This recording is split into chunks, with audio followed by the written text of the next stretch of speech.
Baby, I am so excited to spend this time with you on the podcast today. I feel like this is like a long time coming to have you here with me. I mean, we've known each other for a very long time, which is not, I would say, actually the benefit of most of my clients having known me for decades before actually being a client.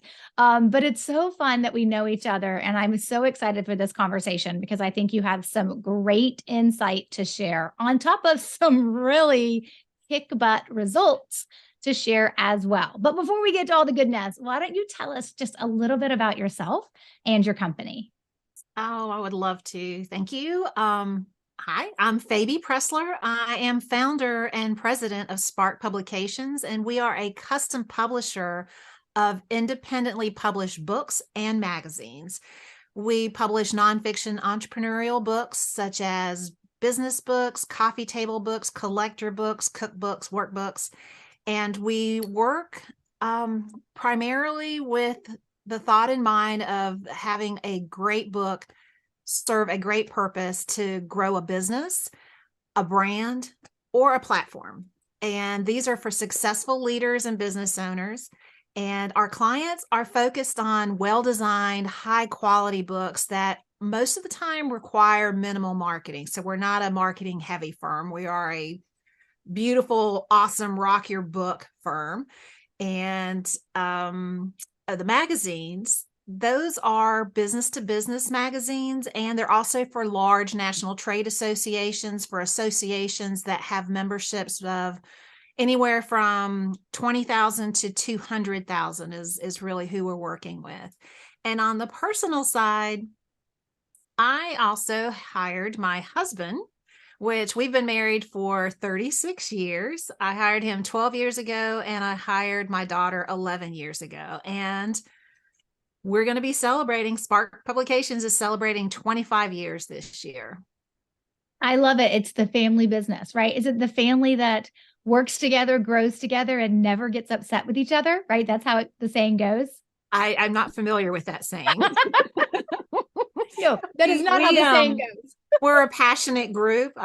We might fight fast and hard, but it's always fast and everything is said and none of that lingering stuff. Yes, that's awesome. I love it. I mean, you have such a fabulous business, a family business, so to speak now. And you have been in business, like you said, for 25 years. And so I think that's such a huge accomplishment. I mean, for this second business of mine, we just hit 10 years. So I can only imagine what it's going to look like. Yeah, to hit another 15. Of course, that's not as long as I've been a business owner. As you know, I had that fun business failure I had to deal with a number of years ago. So I mean, I had one too. So I've been in business 31 years. Yeah. I think all fabulous entrepreneurs have something like that. I like to call it in my back pocket because it's just the memory and the reminder of where we don't want to go again. Or the dent in your forehead, either way. Oh, that's a good one. That's even better. Yeah, absolutely. Okay. So let's start with that. Let's start with the fact that you've been in business for 25 years. You have seen recessions, economic downturns, pandemics, like maybe not a pandemic multiple times, but you've seen it all in the 25 years that you've had your business. So I think your perspective on this question is going to be really valuable for our listeners. There's this myth that business owners, like once we become a business owner, we got to know everything, right? We got to be able to figure everything out. We got to know how to do everything. So, but we also know like just common sense tells us that's actually not possible, right? It's a myth. Right. We believe it. A lot of entrepreneurs buy into it, but we actually know in the back of our head, it's really not possible too. So what advice do you have from your glorious 25 years in business? What advice would you have for business owners who are in a place right now where they are trying to figure it all out by themselves? Okay, well, I think first of all, really try to decide if you're wanting to stay or to be a solo lifestyle business, or if you're actually wanting to grow it into a business that's going to have employees and contractors and all that. Because there's different ways to handle it with that way. And if you are seeking to grow the business, and when I say grow, I mean, I've kept my business small purposefully. I mean, we've always been under 8 employees and we're at 7 now with 4 contractors. And honestly, I can't do anything that any of these folks do. I can't hand, don't ask me if the server crashes to go and, get the backup copies and put them in there. Don't, ask me how to do all this organizational structure that some of these do on these large national association magazines. I think what I finally got to, because I did when I was solo, I tried to do it all myself, and that didn't work out very well because I wasn't good at half of it, or I would miss things that needed to be done. But ultimately, know what the deliverables are for each phase or each position, and then know who's supposed to do it and how it's supposed to look like when it's delivered, when it's finalized, and trust who you've put in those positions to do those things. And, still build that organizational chart. And even if there's only you or one other person, or you and, you're outsourcing some certain things, build that org chart and then just know who's supposed to be doing what. I mean, honestly, I've asked myself times why I'm even in this business, because I really can't do most of the things that my entire team is doing. We would be in trouble if I were having to do some of these things. So you have to get to that stage. I mean, you cannot do it all. My superpowers come in the consulting and then the talking with our clients and, bringing them in, and nobody else in my team can do that either. So it's just knowing what your strengths are and what you really love doing, and make sure that you know what everybody else is doing. I mean, you can't not have a focus on all those things, but you just also can't be the one doing it. Yeah. I mean, and I think that comes in, I look at it from that perspective of there's the delivering of the things that the business needs to deliver for the reason why we have revenue, right? The reason why we have clients. And there's all those pieces that come into place. And then there's like the other side of it where it's the actual running of the business. Like, and I think about it because as a solopreneur myself, there is absolutely no way I can run the business that I have today without an army behind me. They may not be on a part-time or a full-time W-2, but they are part of the team. And without them, it would be a disaster. Like if I had to actually keep up with my own QuickBooks, my CPA, I'm sure would be like, I'm not taking you on as a client because that's a mess. Like I need my bookkeeper. I need, the people that help me do the things that we do. I think it's really important that we recognize that whereas we have to make all the decisions, and somebody has to, like, the buck has to stop somewhere, and somebody has to make the decision if it's needed to be made at the top level. But that doesn't mean you got to do it all. And you can have a team. Absolutely not. Just on the finances, like you were saying, I have a payroll company. I have an accounting firm. I have a CPA for my taxes, and then I have a CFO to help me keep all of that, And so it's just like, you get your reports, know how to read the reports, but do I know how to do any of that stuff? Well, I had my accounting firm call me and ask me to please not go back into QuickBooks because it takes too much time to fix the stuff I do. So, but it's like that across the board. But you have to be able to grow into that position to where every single one of your team says, please don't touch my stuff, and my stuff is to get you to do, make the money. So, well, and I also look at it from that perspective too. It's kind of like sometimes I feel like as business owners, when it's time for us to get help with something, we want to like impress people by how good we are at the one thing we know we need help with. And it's like, that's not like, for me, it took a while for me to get to the place. It's like, you know what?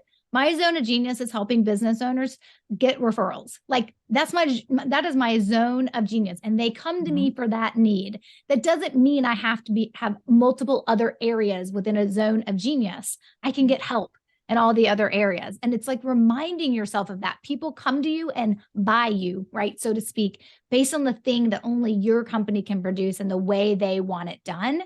But that doesn't mean they're also looking at you to be an expert in the 52 other ways that we need to know or have someone do the things it takes to run a business. Exactly. Point up to the experts in your firm or absolutely. Yeah, absolutely. Okay, awesome.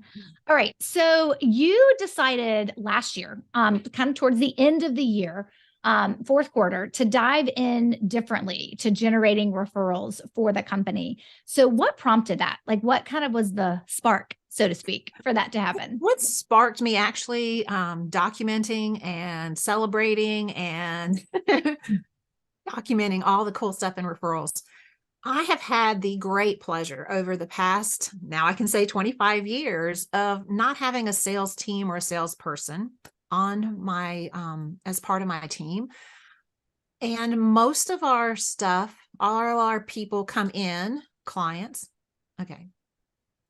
All of our clients come in through samples of seeing our great work or through referrals.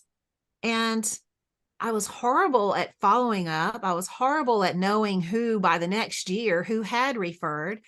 And it was just time for me to take all that to the next level. I've been poking at you for over a couple of years, and I wanted somebody to do this in-house and realized that my team was not the right people at all to be doing this because they are experts in doing design and layout and illustrations and editing, and none of it had to do with the people coming in. And so I thought, you know what? I saw that you had posted online because I am a Stacey stalker on social media. And we love that, by the way. I had seen, part of the Kicked Up program and then the retreat that you had coming up. And I just said, you know what? It's now or never. And never was not an option, because I really needed to get a hold of this because it was part of a really important part of my business that no one was managing. I wasn't managing it, and I gave it to no one to manage. So it just wasn't happening. So you have great people that are going, hey, go to Spark Publications, go to Fabi, they're going to do great work for you. And then I said, thanks. And then, I was actually handing out like checks for a while saying, thank you for referring, or, different things like that. So the reason why I chose to do it is because I was ready to take business development through referrals to a different level. And there was nobody else that I wanted to do that with but you, because I know that you have a great success rate. I didn't know what that meant. And we'll talk about that in just a few minutes. Yes, definitely. Yeah. Well, I think you highlight a really important thing that I think probably there is at least one, but there's probably more listeners that heard what you just said in terms of business is good, right? I mean, I'm sure business hasn't been stellar and stoic every single year. I know it hasn't been for me in 10 years, but like business is good. And sometimes it's good enough. And sometimes what's working is working just enough to where we don't have to focus on doing something differently. But you were prompted. There was just something that you said, hey, you know what? Things are good enough, but they could be better. And I could feel a little less frazzled and a little less disorganized and have more success if I just decided to put in conscious thought and effort. And being a member of the coaching program, BRB, Building a Referable Business, it's work. Like, I don't ever sugarcoat that. Like, if you want referrals, you have to be willing to work for them, but it's better work than making 40 cold calls every day or having to spend every single night networking, eating a rubber chicken dinner, but it's still work. And so there's somebody listening that I know is just at that point where you were, and they're hearing it from your perspective of, I'm there. It's just time that I get help. And it's okay that I'm going to get help, and I'm willing to put the work in. I talk to a lot of people about joining BRB, and I'm like, it's work. And if you want success that you hear my clients talk about, remember, I'm giving them the roadmap, and I'm guiding them, and I'm available to them, and I'm answering questions, but they are doing the work. And there's just a lot of business owners I talk to. They're like, I just don't know if I'm ready to do the work. And that's okay.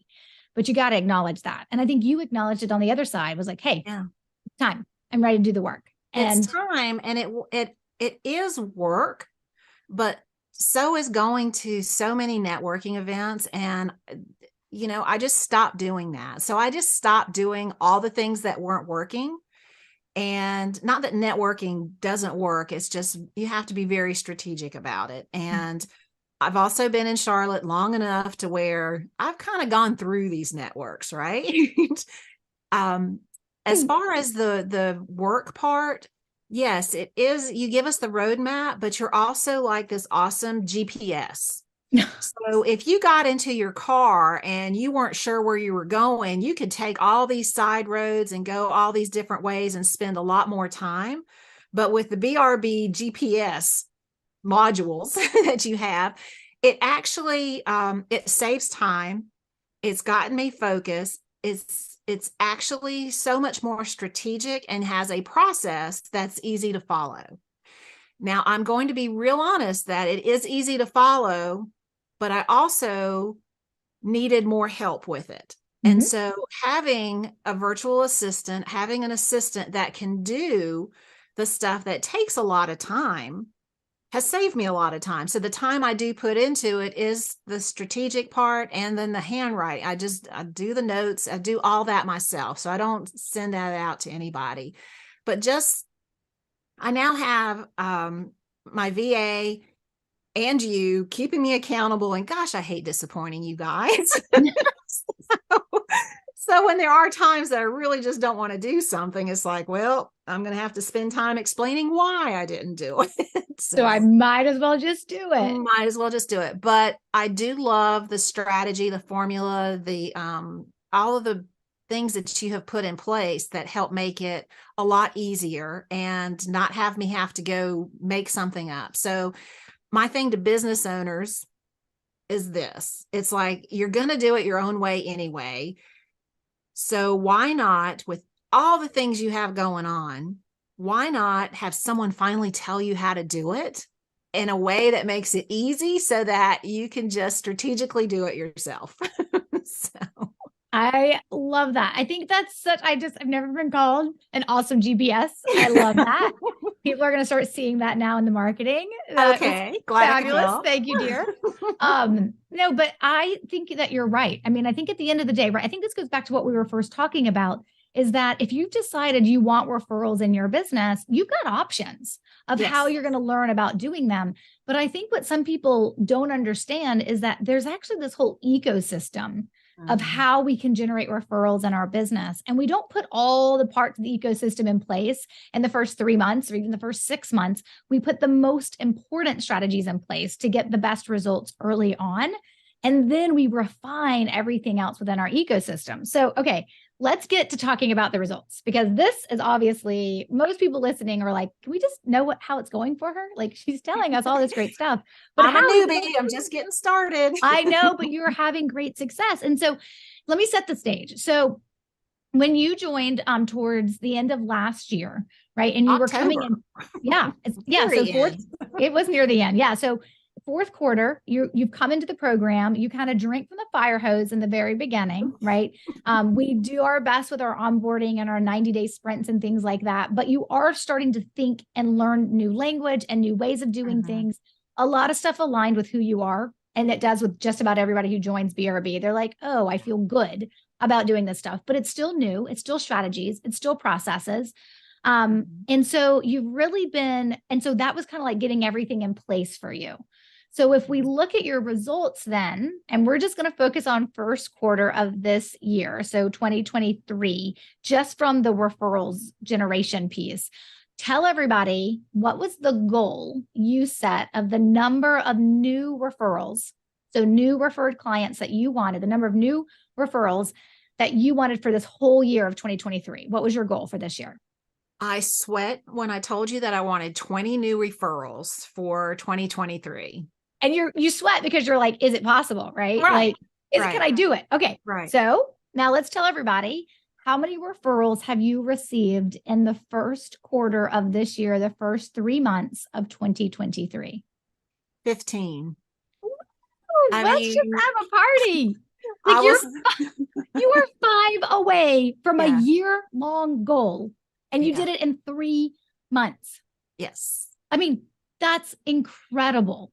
And it's kind of magical. It is. And you deserve every bit of that success and every bit of that result. And what I really love too is I find when I watch, so, as everyone comes into BRB, most people who know, they know we keep BRB small because I want to know your business. Like when I'm having a conversation with you, I don't want to be like, wait, is Fabi a financial advisor or is she like, I want to know exactly what your business is. And I want to remember the conversations that we've had from our onboardings to our one-on-one milestones to the question and answers you ask in the group sessions.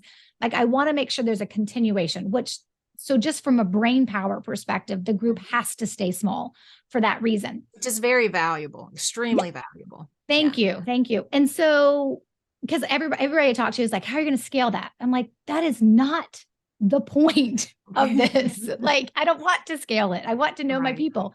But you know how business people think. They're like, oh, to scale, grow. I'm like, hustle. I'm like, none of that, please. And so, but I remember when you started, you were like, I'm going to need a whole bunch of people to start referring me. And I was like, okay, like I knew you'd been in business for almost 25 years. And I was like, okay. And then you started doing the work, like the pre-work, and you're realizing, wait a minute, there are people referring me. But you did identify that you wanted more people referring you as well, because people don't stay referral sources forever. They just don't, right? Right. And so I would say harder, I think that's a fair assessment of a description of one of the harder strategies I teach, but is super valuable, is how you take a person who's never referred you and you take them through the process to get them to start referring you for the first time ever. And then we have strategies to cultivate them to get more referrals from them. I always say it's a business's low-hanging fruit to see who's referred you in the past. Okay, let's take better and different care of them and get more referrals from them.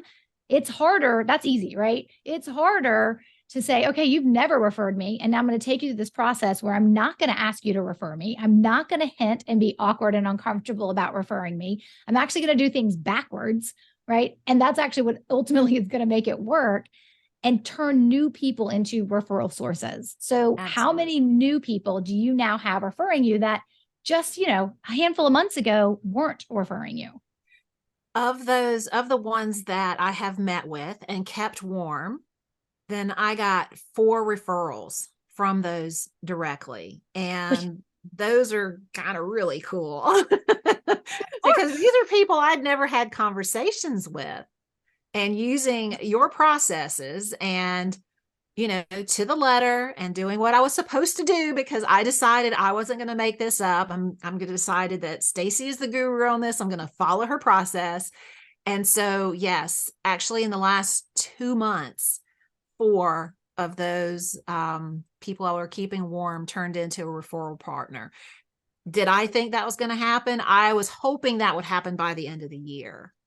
Yeah. But to have 4 within the first quarter, it just goes to show that you might know your stuff. Just a little bit.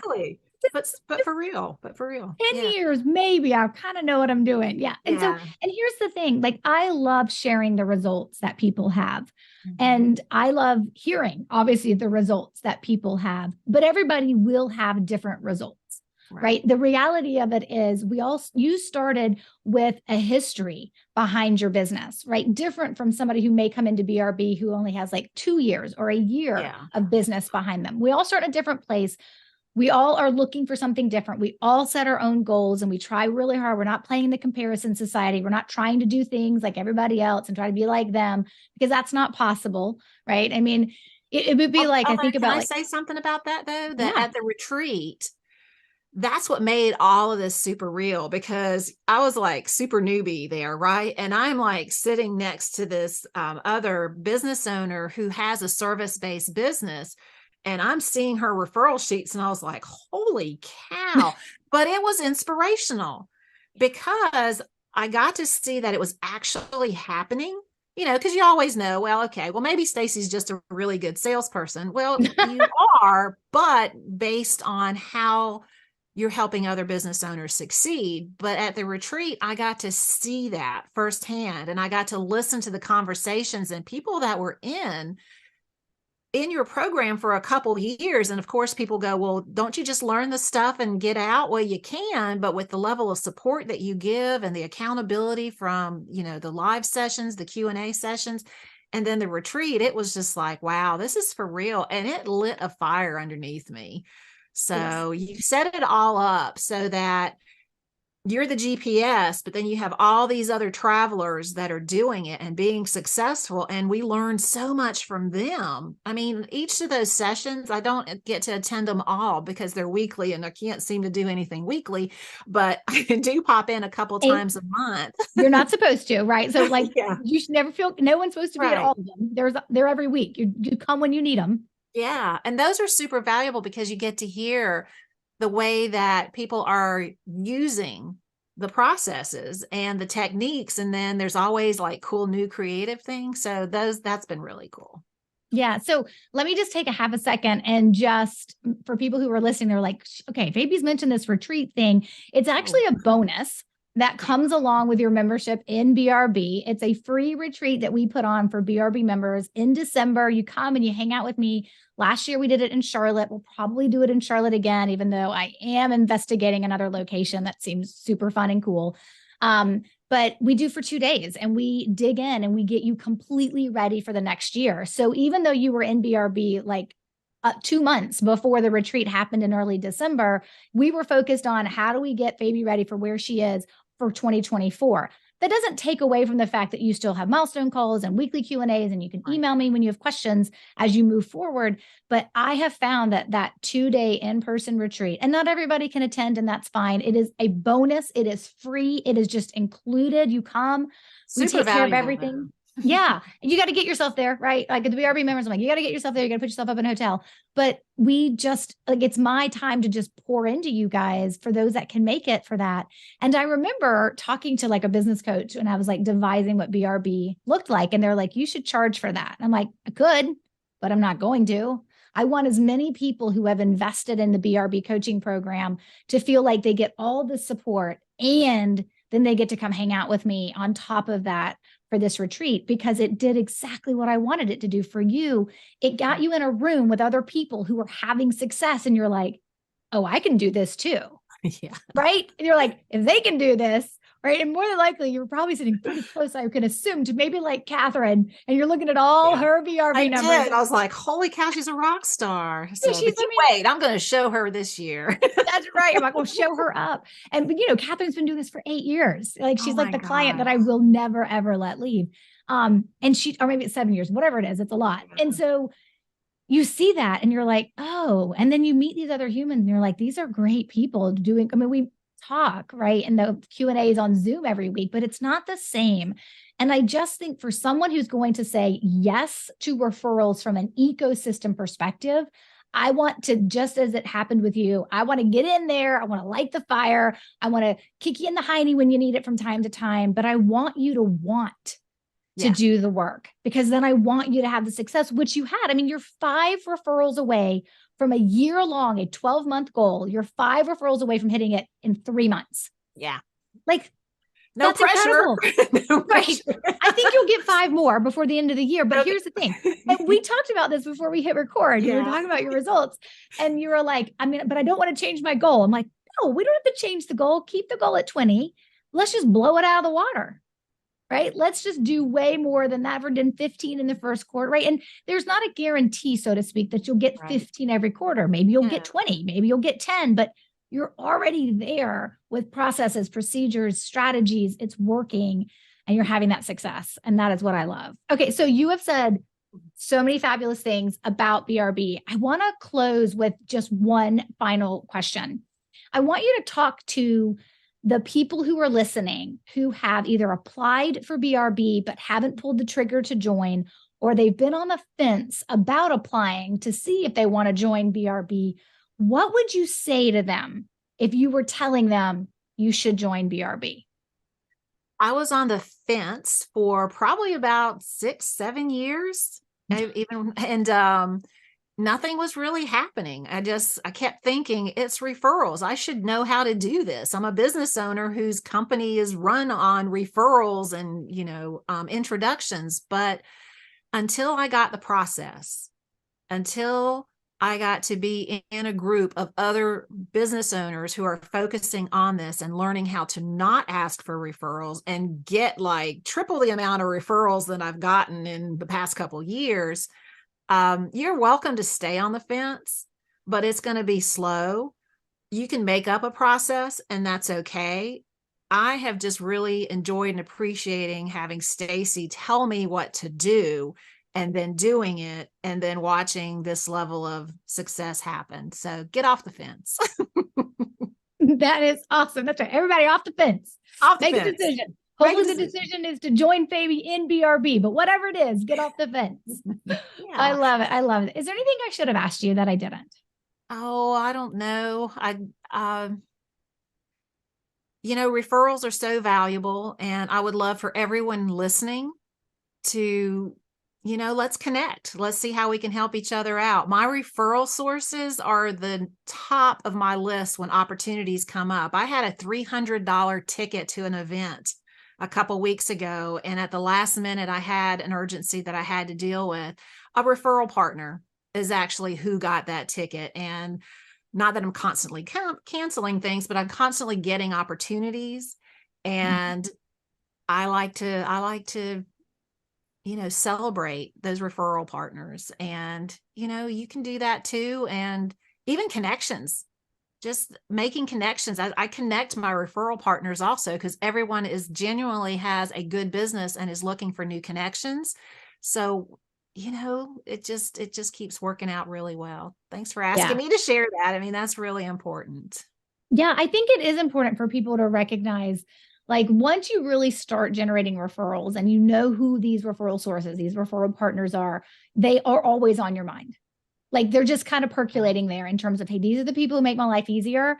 And it may not be part of the plan that we've devised for what you're going to do for the outreach for that year. It can just be a thing that comes up and your mind instantly goes to, oh, wait, I could definitely hand this off, or I could definitely gift this to one of my referral sources, my referral partners. And that would be an amazing, like, you can't not think about them in that way because you're really seeing the results of that, which is amazing. Well, Fabi, And I also thank you. share that can I share that I'm an introvert? And that was one of the things that I remember you saying is you're going to have to meet with people. And I was like, I don't want to. And you said, baby, I'm going to remember that. But it's not that I didn't want to meet people. It's just that I had gotten really comfortable in the ways that I had already set up.